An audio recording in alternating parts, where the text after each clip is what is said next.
नमस्कार दोस्तों, स्वागत है आपका स्टडी फॉर सिविल सर्विसेज में। वीडियो को पूरा देखिए। कोई भी आपका फीडबैक है, कोई सजेशन है, तुरंत वीडियो में कमेंट करके जरूर बताइए। अच्छा लगे तो वीडियो लाइक जरूर कर लीजिए और ऐसे वीडियो लगातार फ्री में पाने के लिए चैनल को तुरंत सब्सक्राइब कर लीजिए और बेल आइकन को जरूर टैप कर लीजिए ताकि आगे भी सारे वीडियो आपको मिलते रहे। यूट्यूब में फॉलो करते हैं तो प्लीज ये वाला फ्री टेलीग्राम चैनल जरूर ज्वाइन कर लीजिएगा। सारे नोटिफिकेशन, सारे अपडेट यहीं पे आते हैं, ध्यान रखिएगा। स्टडी फॉर सिविल सर्विसेज का कोई भी पेड ग्रुप अगर आपको ज्वाइन करना है तो सिर्फ 8564880530969086089723864455 यही नंबर है हमारे, सिर्फ जहां पे कॉल या व्हाट्सएप कर सकते हैं।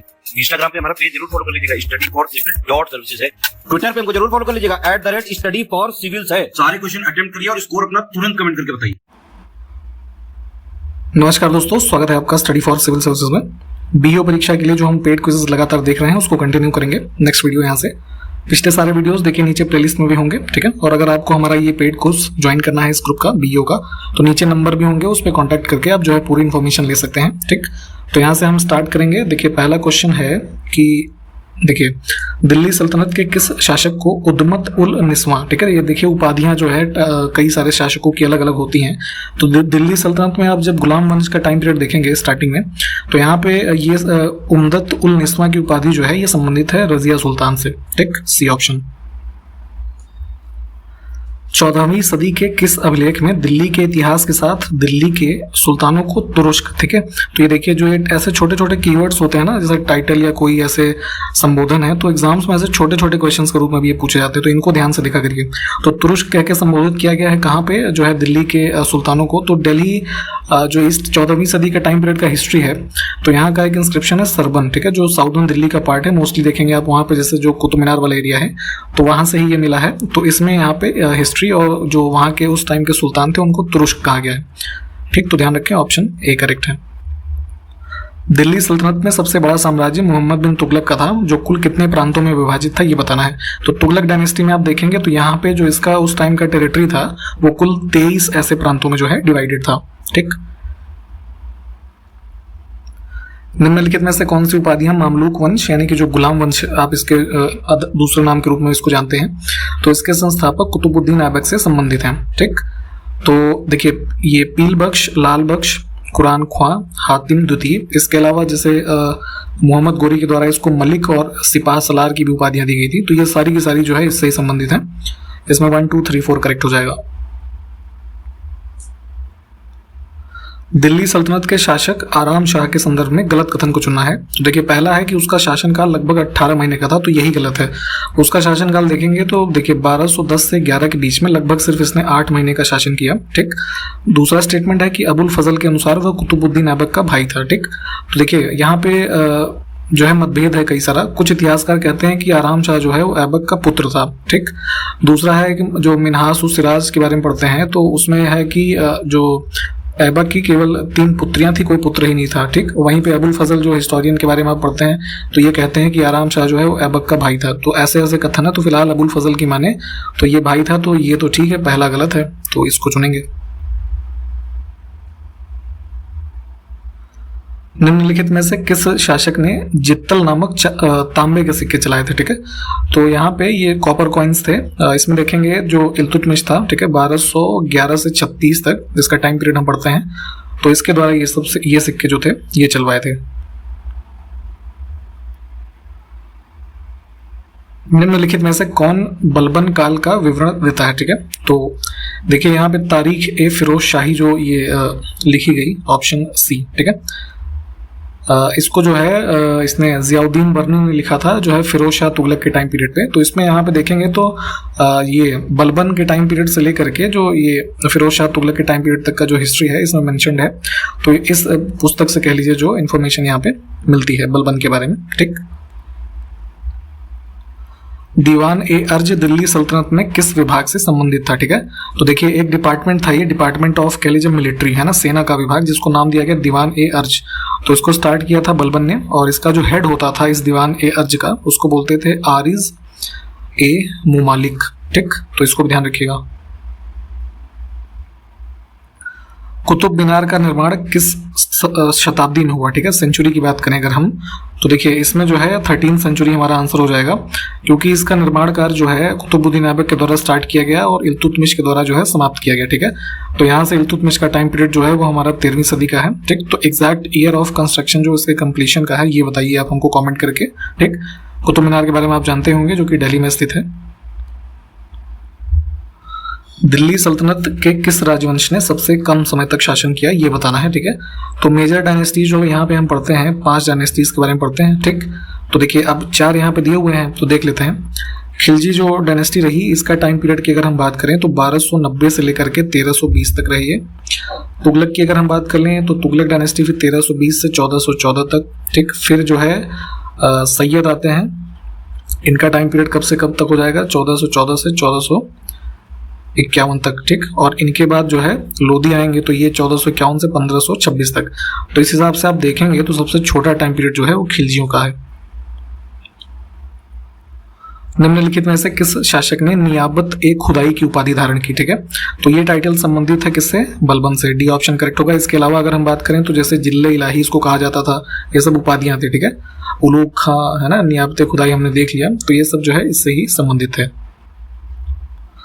सिजदा प्रथा की शुरुआत करने वाला दिल्ली का पहला सुल्तान कौन सा था? ठीक है, तो देखिए सिजदा क्या होता था कि इसमें जो है ऐसे भूमि पे लेट करके जो सुल्तान है उसको अभिवादन करते थे। ठीक है, और एक और प्रथा इसमें शुरू हुई थी, उसको पाबोस बोलते थे। ठीक, तो पाबोस में क्या होता था कि सुल्तान जो होता था उसके चरणों को चूमा जाता था। ठीक है, तो ये रीतियां जो है बलबन ने जो है स्टार्ट की थी। ठीक, भारत में मुस्लिम शक्ति किस युद्ध के द्वारा जो है स्थापित की गई? ठीक है, तो मुस्लिम रूल अगर हम बात करें इंडिया में शुरुआत होने की तो देखिए तराइन का प्रथम युद्ध होता है, तो वहां पे मोहम्मद गोरी जो है हार जाता है 1191 में। तो तराइन का जो दूसरा युद्ध होता है 1192 में, यहाँ पे पृथ्वीराज चौहान को हराने के बाद यहीं से जो है मुस्लिम शक्ति का उदय कह लीजिए ये माना जाता है। तो बी ऑप्शन करेक्ट है। गुलाम वंश के शासकों की उत्पत्ति क्या थी? ठीक है, ओरिजिन की अगर हम बात करें तो देखिए जैसे कुतुबुद्दीन ऐबक के साथ ही मान लीजिए दिल्ली डायनेस्टी स्टार्ट होती है, तो ये क्या था? तुर्किश स्लेव था ये। ठीक, तो यहाँ से जो है अब 1206 के बाद का टाइम पीरियड आप देखेंगे तो यहीं से उत्पत्ति मानी जाती है, तो ये सब तुर्की ओरिजिन के ही तो हुए। देखिए अभी हाल ही में लास्ट ईयर इंडिया की जो फॉरेन पॉलिसी है, ट्रेड पॉलिसी, इसको अनाउंस किया गया था। तो वही पूछा जा रहा है कि भारत की नई विदेश व्यापार नीति 2021 से 26 जो है कब से इफेक्टिव है? डेट आपसे पूछी जा रही है, तो 1 अप्रैल 2021 से ये जो है लागू है, तो ध्यान रखेंगे। और इसमें ऑप्शन ए हमारा जो है ये करेक्ट है। भारत के सकल घरेलू उत्पाद यानी कि जो ग्रॉस डोमेस्टिक प्रोडक्ट होता है, ठीक है, जीडीपी, तो जीडीपी उत्पाद में क्या क्या शामिल होता है ये पूछा जा रहा है। ठीक, तो पहले आपको इसकी परिभाषा पता होनी चाहिए कि जीडीपी क्या होता है। ठीक है, तो जीडीपी होता है क्या? जीडीपी वैल्यू होती है किसकी? Final goods and services. ठीक है, जो कि प्रोड्यूस हुए हैं विद इन कंट्री, मतलब इंडिया की अगर हम बात करें तो इंडिया में कब जो है विद इन 1 ईयर। ठीक है, तो 1 साल का जो ये कुल फाइनल जो कह लीजिए गुड्स एंड सर्विसेज प्रोड्यूस हुए हैं विद इन कंट्री, वो होती है जीडीपी। तो उस गुड्स एंड सर्विसेज के अंदर देखिए हमारी ये चीजें आती है ना, व्यक्तिगत खपत, व्यावसायिक निवेश, सरकारी खर्च और शुद्ध निर्यात। ठीक है, यानी कि हमारा जो पर्सनल कंजम्पशन है, बिजनेस इन्वेस्टमेंट, इसके अलावा गवर्नमेंट स्पेंडिंग जो अलग अलग प्रोजेक्ट्स पे स्पेंडिंग होती है, और नेट एक्सपोर्ट्स जो हैं, तो इन सब का जो है ये टोटल वैल्यू है जीडीपी। ठीक, तो ऑप्शन हमारा ए जो है ये करेक्ट है। एक अर्थव्यवस्था में धन गुणक यानी कि देखिए मनी मल्टीप्लायर, इकोनॉमी में आपने कॉन्सेप्ट पढ़ा होगा, तो निम्नलिखित में से किसके साथ मनी मल्टीप्लायर यानी कि धन गुणक बढ़ता है? ठीक है, तो देखिए मनी मल्टीप्लायर बेसिकली होता क्या है कि ये अमाउंट ऑफ मनी है जो कि क्रिएट किया जाता है किसके द्वारा? कमर्शियल बैंक्स के द्वारा। ठीक, जो हमारे जो बैंक्स काम करते हैं हमारे इकोनॉमी में, इंडिया में, जैसे एग्जांपल हम ले, तो अब ये जो अमाउंट ऑफ जो मनी क्रिएट कर रहा है कमर्शियल बैंक्स किस फॉर्म में? जैसे अब जनसंख्या की बैंकिंग आदत में वृद्धि, यानी कि अगर लोग ज़्यादा बैंकिंग फैसिलिटीज़ का यूज़ करेंगे तो जैसे ज़्यादा लोग जो है पैसा डिपॉजिट भी करेंगे बैंक में। ठीक है, तो वही पैसा बैंक जो है लोन के रूप में बांटता है आगे। ठीक, तो यहाँ पे यही होता है मनी मल्टीप्लायर। तो इस चीज़ पे लगाम लगाने के लिए जैसे आरबीआई कई सारे टूल्स यूज़ करता है। ठीक है, जैसे कि कैश रिजर्व रेशियो का वो इंटरेस्ट रेट बढ़ा दिए। ठीक है, कि आपको इतने % मेंटेन करना होगा, तो जैसे कैश रिजर्व रेशियो बढ़ेगा फिर ये मनी मल्टीप्लायर रुक जाएगा। ठीक है, तो इस तरीके से यहाँ पे लगाम लगाई जाती है। तो अगर इन दिए हुए ऑप्शंस में से हम देखेंगे तो मनी मल्टीप्लायर तब बढ़ेगा जब लोग बैंकिंग ज़्यादा करेंगे। ठीक है, ज़्यादा पैसा डिपॉजिट होगा तो ज़्यादा पैसा आगे वो फॉरवर्ड करेंगे, तो वही होता है मनी मल्टीप्लायर। ठीक है, तो बेसिक लैंग्वेज में इतनी समझ में आ गया होगा आपको। बी ऑप्शन जो है इसको हम चूज करेंगे। थोड़ा डिटेल में इसको पढ़िएगा, बड़ा इंटरेस्टिंग कॉन्सेप्ट होता है ये। अगला देखिए कि नालको और बाल्को नाम निम्नलिखित में से किस उद्योग से जुड़े हैं। ठीक है, तो बेसिकली देखिए दो इंडस्ट्रीज हैं। नालको की बात करें तो जो है ये है आपका नेशनल एल्यूमिनियम कंपनी। ठीक है, इसकी स्थापना हुई थी 1981 में उड़ीसा में कोरापुट में। ठीक, और वहीं जो बाल्को है ये हमारा वो हो जाता है भारत एल्यूमिनियम कंपनी लिमिटेड। ठीक है, 1965 में कोरबा में इसको जो है एस्टैब्लिश किया गया था। तो यहाँ से जो इसका सब्जेक्ट मैटर है एल्यूमिनियम, उसको चूज करेंगे हम। एल्यूमिनियम जो होता है उसका निर्माण किससे होता है ये पूछा जा रहा है। ठीक है, तो जो बॉक्साइट अयस्क यानी कि बॉक्साइट ओर है, इसके द्वारा एल्यूमिनियम का निर्माण होता है। सीमेंट जो होता है कंस्ट्रक्शन में यूज होता है मैसिव स्केल पे, तो उसके उत्पादन में उपयोग किए जाने वाला सबसे महत्वपूर्ण कच्चा माल यानी कि रॉ मटेरियल जो है तो लाइमस्टोन और जिप्सम, ये दोनों ही होते हैं। तो बोथ 1 और 2 जो है इसको चूज करेंगे हम। जनवरी 2022 में निम्नलिखित में से किस रेलवे स्टेशन का नाम एकता नगर रेलवे स्टेशन रखा गया। ठीक है, तो देखिए सरदार वल्लभ भाई पटेल जी को आप जानते होंगे कि इंडिया के इंडिपेंडेंस के बाद जो प्रिंसली स्टेट्स वगैरह थे तो उनके इंटीग्रेशन में काफ़ी इनका महत्वपूर्ण रोल रहा। ठीक है, तो उसी के क्रम में जो है यहाँ पे केवड़िया रेलवे स्टेशन है ना, जहाँ पे स्टैचू ऑफ यूनिटी बनाया गया था, सबसे ऊंची प्रतिमा वल्लभ भाई पटेल जी की, तो वहीं के स्टेशन जो है उसका नाम एकता नगर है ना। देखिए वो एक ट्रिब्यूट के रूप में पटेल जी को एकता नगर रेलवे स्टेशन जो है इसका नाम रखा गया है। दिए गए कथनों में से कौन सा कथन गलत है या फिर दोनों ही गलत हैं ये बताना है। ठीक है, तो भारतीय रेल प्रणाली जो है विश्व में सबसे बड़ी है। ठीक है, यानी कि जो हमारा रेलवे का पूरा इकोसिस्टम इन द सेंस ऐसे समझिए कि जितना पूरे एरिया में हमारी रेलवे जो है कवर होती है ना, जितनी रेलवे पटरियां होंगी है ना, डिस्टेंस कितना कवर करती है रेलवे, तो उस मामले में भारतीय रेल नहीं बल्कि ये यूएस जो है, यूएसए की जो रेलवे है सबसे बड़ी है विश्व में। तो पहला कथन गलत हो गया। दूसरा है कि राज्यों में केरल में सतही सड़कों का घनत्व जो है सबसे अधिक है। ठीक है, तो अब चूंकि ओवरऑल स्टेट के रेफरेंस में हम देखते हैं तो जो डेंसिटी ऑफ रोड सबसे ज्यादा केरल में ही है। ठीक है, तो इसको भी ध्यान रखेंगे। दूसरा ठीक है, तो पहला गलत है।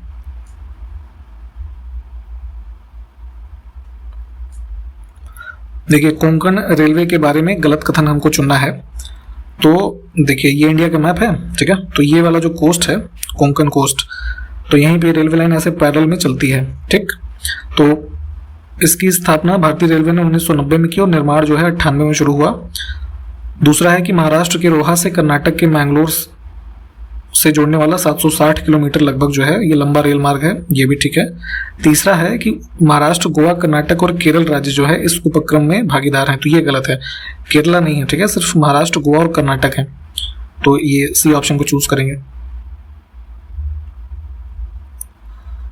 अगला क्वेश्चन देखिए कि राज्य विधान परिषद के संदर्भ में सही कथन हमको चुनना है। ठीक है, तो स्टेट लेजिस्लेटिव काउंसिल के बारे में हमने पहले भी क्वेश्चंस देखे हैं पिछले वीडियोस में।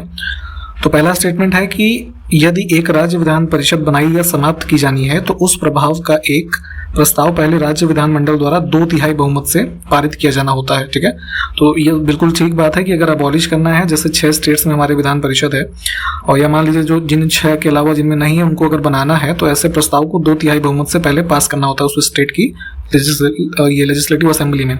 दूसरा है कि स्थानीय निकायों के सदस्य विधान परिषद के सदस्यों की कुल संख्या के 1/3 सदस्यों का चुनाव करते हैं। ठीक है, तो देखिए होता क्या है कि जैसे जो लेजिस्लेटिव काउंसिल के मेंबर्स होते हैं तो 5/6 जो होते हैं वो इनडायरेक्ट इलेक्शन के द्वारा चुने जाते हैं। ठीक, और 1/6 हिस्सा जो है वो गवर्नर जो उस स्टेट के होते हैं वो नॉमिनेट करते हैं। ठीक है, तो अब इस 5/6 में देखिए कई कैटेगरी होती है, जैसे अब यहाँ लिखा ना स्थानीय निकायों के सदस्य, यानी जैसे नगर पालिका, जिला बोर्ड, ये जो सब होते हैं ना, तो ये लोग जो है 1/3 सदस्यों का चुनाव करते हैं।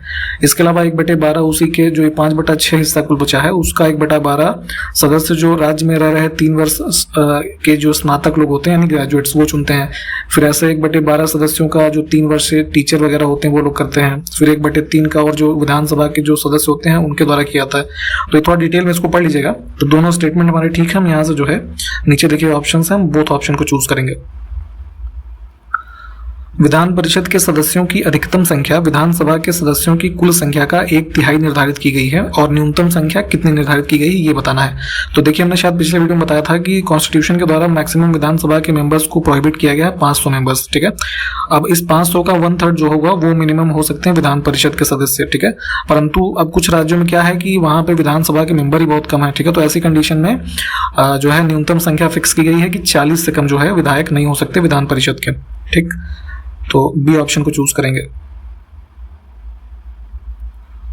निम्नलिखित में से किस राज्य में विधान परिषद है ये बताना है। तो पहले भी आपको बताया गया है कि जैसे यहाँ आंध्र प्रदेश है, तेलंगाना है, यूपी बिहार है, ठीक है, और महाराष्ट्र, एक कौन सा, कर्नाटक, ठीक है।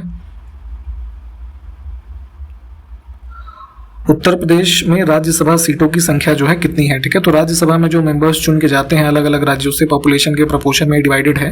तो उत्तर प्रदेश को सबसे ज्यादा जो है यहाँ पे सांसद अलॉटेड है राज्यसभा के लिए 31, ठीक। और लोकसभा में कितने जाते हैं, 80। दिए गए कथनों में से कौन सा कथन गलत है या फिर है, ठीक है।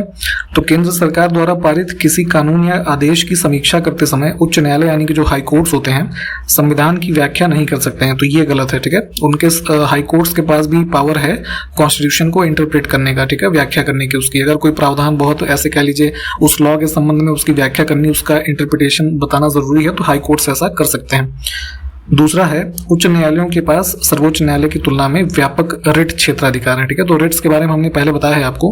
अब ये बताइए, हालांकि ये स्टेटमेंट ठीक है, तो ये उच्च न्यायालय का जो रिट वाला हमारा क्षेत्राधिकार है हाईकोर्ट की सुप्रीम कोर्ट की तुलना में कैसे ज्यादा है, जरा कमेंट करके बताइए।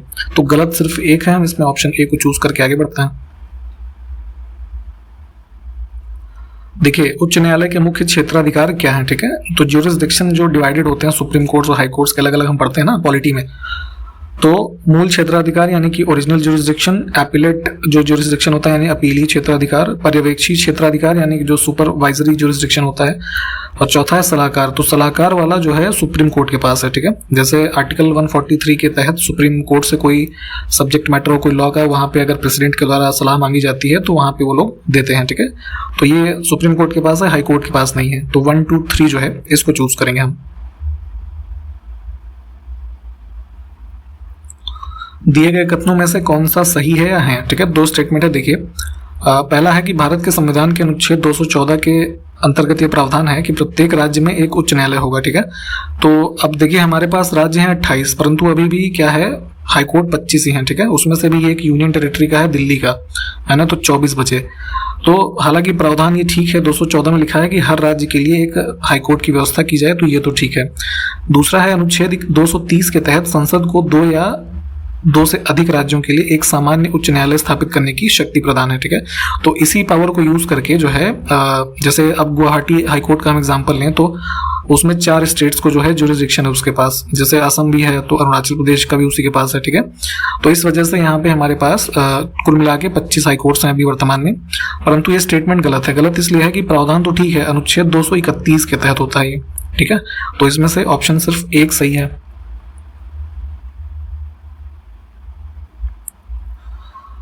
उच्च न्यायालय के एक न्यायाधीश मान लीजिए कोई है, अगर उनको अपने पद से इस्तीफा देना है तो इस्तीफे को किसको संबोधित करेंगे, ठीक है। तो देखिए, हाई कोर्ट्स के जज की रिटायरमेंट एज होती है 62 ईयर्स, ठीक है। सुप्रीम कोर्ट के जजेस की होती है 65 ईयर्स, ठीक।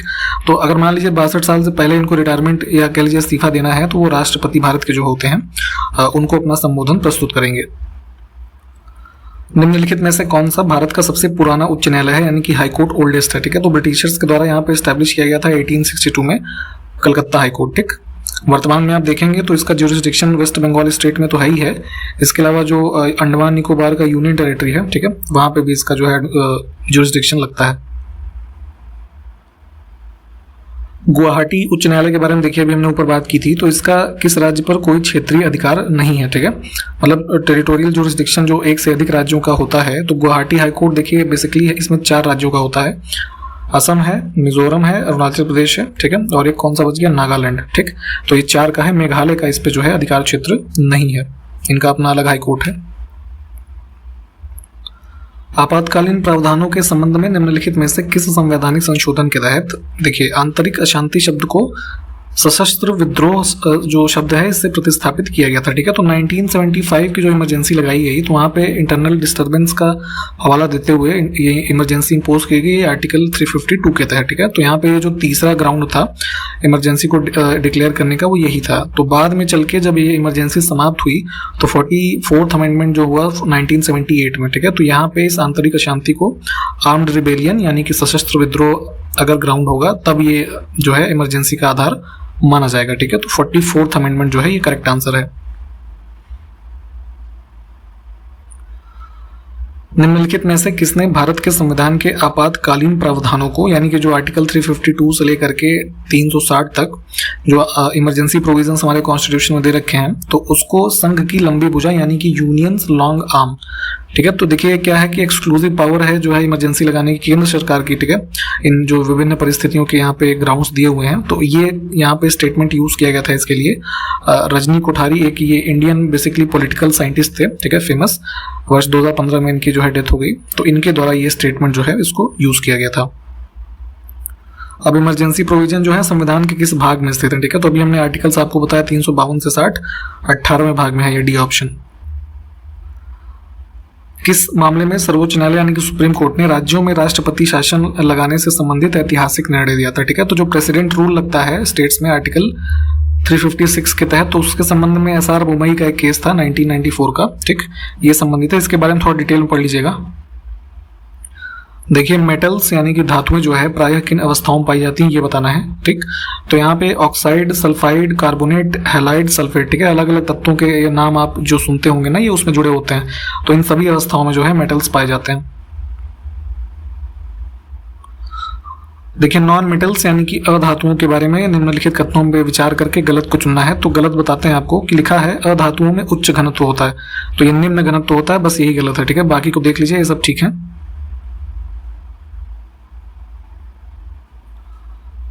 पानी के एक अणु में हाइड्रोजन और ऑक्सीजन किस अनुपात में मौजूद होते हैं ये बताना है, ठीक है। तो देखिए H2O के रूप में आप जानते हैं पानी होता है, ठीक है। तो क्या है, दो मॉलिक्यूल किसके हैं, हाइड्रोजन और ये ऑक्सीजन, ठीक है। तो 2:1 हो जाएगा। देखिए कठोर जल और मृदु जल के बारे में आप पढ़ते हैं, सॉफ्ट और हार्ड वाटर के बारे में। तो हार्ड वाटर के बारे में जो कथन यहाँ पे सही है ये बताना है। तो पहला है इसमें कैल्शियम और मैग्नीशियम के सल्फेट्स, क्लोराइड, बाइकार्बोनेट्स, ठीक है। तो ये घुले होने के कारण बेसिकली इसकी जो पानी की कठोरता होती है ऐसे ही होती है, तो ये कथन तो बिल्कुल ठीक है। दूसरा है कि जो कठोर जल है साबुन और डिटर्जेंट दोनों के साथ झाग देता है, ठीक है। तो कठोर जल का यही प्रॉपर्टी है कि वो बहुत ही कठिनाई से झाग देता है, ठीक है, सब्सटेंसेस के साथ। तो दूसरा गलत है, इसमें जो है केवल एक यानी कि यहाँ दूसरे में लिखा है, ये करेक्ट होगा। अगला देखिए ड्यूटेरियम या भारी जल की खोज इसमें से किसके द्वारा की गई थी ये बताना है, ठीक है। तो देखिए जो हैवी वाटर आप इसको बोलते हैं, ड्यूटेरियम के ऑक्साइड बेसिकली फॉर्मूला इसका होता है D2O, ठीक। तो इसको जो है खोज की थी 1932 में, ये थे HC उरे, है ना। और एक वॉशबर्न भी थे, उनका भी नाम आता है इसमें। तो डी ऑप्शन करेक्ट होगा। आपको पता ही होगा कि ये जो है इसका यूज कहाँ पे होता है, न्यूक्लियर रिएक्टर्स में जो अनकंट्रोल्ड जो चेन रिएक्शंस होती हैं, तो उसको एक तरीके से या वहाँ पे मंदक के रूप में इसको यूज करते हैं ना, मॉडरेटर के रूप में, और कई बार कूलेंट के रूप में भी यूज करते हैं, ठीक। तो ये सब इसकी प्रॉपर्टीज होती हैं, तो इसको भी ध्यान रखिए। देखिए एसिड रेन जो होती है, आपने पढ़ा होगा इसको, तो पीएच स्केल इसका जो है कितना होता है, पीएच मान, ठीक। तो देखिए हम यहाँ पे पीएच स्केल देखते हैं ना 0 से 14, तो 7 पे हमारा न्यूट्रल पॉइंट होता है, तो 7 से कम एसिडिक रेंज होती है। तो 7 से कम अगर होगा तो जाहिर सी बात है वो अम्लीय वर्षा होगी, ठीक। तो लेस देन 7 चुनेंगे। अच्छा एसिड रेन किस वजह से होती है, किसके ऑक्साइड्स के कारण होती है ये बताइए जरा। देखिए अभी आपसे पूछा था, क्वेश्चन ये आ गया कि निम्न में से कौन अम्लीय वर्षा का कारण है, ठीक है। तो सल्फर डाइऑक्साइड और नाइट्रोजन डाइऑक्साइड जो होता है ये कॉजेटिव एजेंट्स होते हैं हमारे एसिड रेन के, ठीक। तो इसमें बी ऑप्शन को चूज करेंगे। स्वच्छ और पर्याप्त जल स्रोतों तक पहुंच एक बड़ी समस्या है जिसका सामना आज दुनिया कर रही है। जल संरक्षण के लिए निम्नलिखित में से जो है जो विधियां दी गई हैं इसमें से किसका चयन करना चाहिए, ठीक है। तो देखिए कृषि के लिए जो ड्रिप सिंचाई है ना, टपक सिंचाई जिसको बोलते हैं, और स्प्रिंकलर है ना, छिड़काव वाली जो सिंचाई होती है, तो इसमें पानी जो है बहुत वेस्ट नहीं होता है, तो इसका हम यूज कर सकते हैं, ठीक है। वाटर के जो है कह लीजिए अच्छे यूज के लिए जल संचयन हम कर सकते हैं, बिल्कुल ठीक बात है कि हम जो है वाटर को हार्वेस्टिंग कर सकते हैं, उसको स्टोर कर सकते हैं। गहरे कुओं की खुदाई, ठीक है, इससे तात्पर्य ये है कि बड़े जैसे ये डीप वेल्स हम जो है डिग करेंगे, तो उसमें क्या होगा कि पानी इकट्ठा होगा, मान लीजिए बारिश का, ठीक है। तो ग्राउंड वाटर रिचार्ज जो है उससे होता रहेगा, तो आपके वो फिर जो है फ्रेश वाटर के रूप में यूज कर सकते हैं आप उसको दूसरे सोर्सेस के द्वारा। तो तीनों ही हम यूज कर सकते हैं, 1, 2, 3 को चुनेंगे। निम्नलिखित में से किस दक्षिण भारतीय राज्य में इसकी कुल भूजल क्षमता का उच्चतम भूजल उपयोग प्रतिशत में है, ठीक है। तो टोटल ग्राउंड वाटर पोटेंशियल जो है अगर हम देखें उसका यूटिलाइजेशन सबसे ज्यादा साउदर्न जो इंडियन स्टेट्स हैं उसमें से कौन सा करता है, तो ये है तमिलनाडु, ठीक है। इस क्रम में एक चीज ये भी ध्यान रखिएगा कि अभी लास्ट ईयर जो है तमिलनाडु ही स्टेट था जिसने जो बारिश का जल होता है, ठीक है, तो जो रेन वाटर जो है उसका कलेक्शन इंपॉर्टेंट कर दिया था, ठीक है, सभी घरों के लिए। तो ये भी इन्वायरमेंट की दृष्टि से एक इंपॉर्टेंट फैक्ट है, इसको ध्यान रखें आप। अब इसमें देखिए select the set of diseases caused by pollution, ठीक है। तो देखिए अब यहाँ पे आपको ये हमें बताना है कि इसके जो पॉल्यूटिंग एजेंट्स हैं वो क्या होते हैं, जैसे मिनीमाता और फ्लोरोसिस, ठीक है। जैसे मिनीमाता मरकरी से हो जाता है और फ्लोरोसिस जो है आपके दांतों की एक बीमारी होती है, ठीक है। तो ये किस तरह के पोल्यूशन होते हैं जरा कमेंट करके हमें बताइए। सी ऑप्शन जो है इस क्वेश्चन के लिए करेक्ट है। और इसी प्रश्न के साथ यहाँ पे हम इसको समाप्त कर रहे हैं। आपसे नेक्स्ट वीडियो में मिलते हैं, तब तक के लिए नमस्कार, जय हिंद।